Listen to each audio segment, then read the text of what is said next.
Hello and welcome back to my channel. Dear students, आज की इस वीडियो में हम डिस्कस करेंगे पार्ट्स ऑफ स्पीच को, कि पार्ट्स ऑफ स्पीच क्या है, इसकी डिफिनीशन क्या है और पार्ट्स ऑफ स्पीच कितने हैं। आज की इस वीडियो में हम डिटेल से डिस्कस करेंगे। तो सबसे पहले, जब भी हमारे पास कोई सेंटेंस होता है तो उस सेंटेंस के अंदर सब्जेक्ट, वर्ब, ऑब्जेक्ट होता है, ये हम सबको पता है।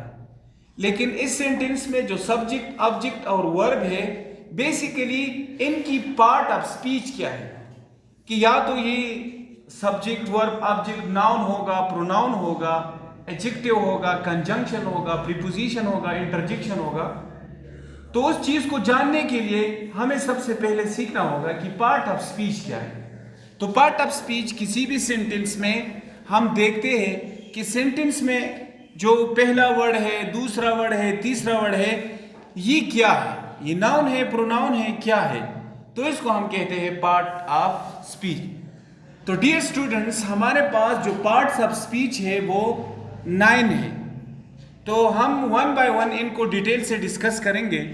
तो जो पहला पार्ट ऑफ स्पीच है वो है नाउन, दूसरा है प्रोनाउन, तीसरा है एडजेक्टिव, चौथा है वर्ब, इसी तरह पांचवा है एडवर्ब, छठा कंजंक्शन, सातवां प्रीपोजिशन, आठवां इंटरजेक्शन, नौवां आर्टिकल।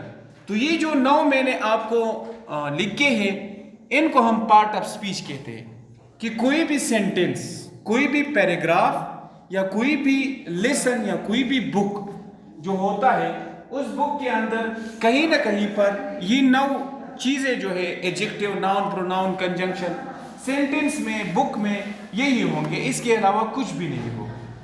तो कोई भी पैराग्राफ, कोई भी सेंटेंस अगर बनता है तो इन 9 चीजों से बनता है और इनको कहा जाता है पार्ट ऑफ स्पीच। और आप सबको पता है कि नाउन क्या है। इसके लिए हम अलग वीडियो बनाएंगे, हम डिफाइन करेंगे इन 9 को डिटेल से। नाउन, नेमिंग वर्ड को हम नाउन कहते हैं।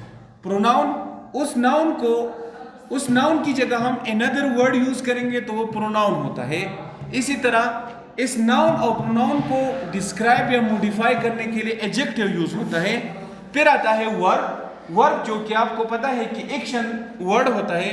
एडवर्ब, अब इस वर्ब को मॉडिफाई करने के लिए एडवर्ब यूज होता है।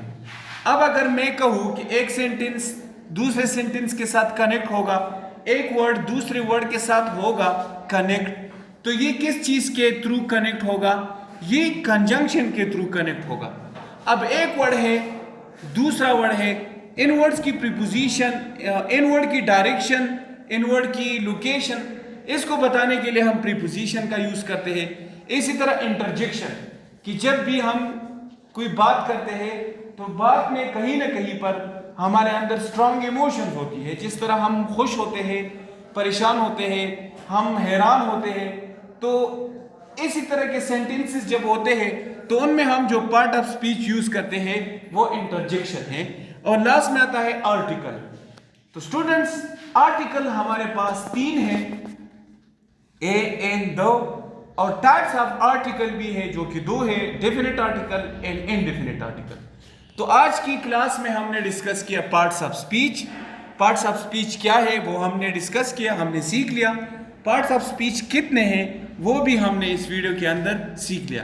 तो मैं उम्मीद करता हूं कि आपको हमारी वीडियो पसंद आई होगी। See you in the next video. तब तक के लिए धन्यवाद, शुक्रिया, खुदा हाफिज।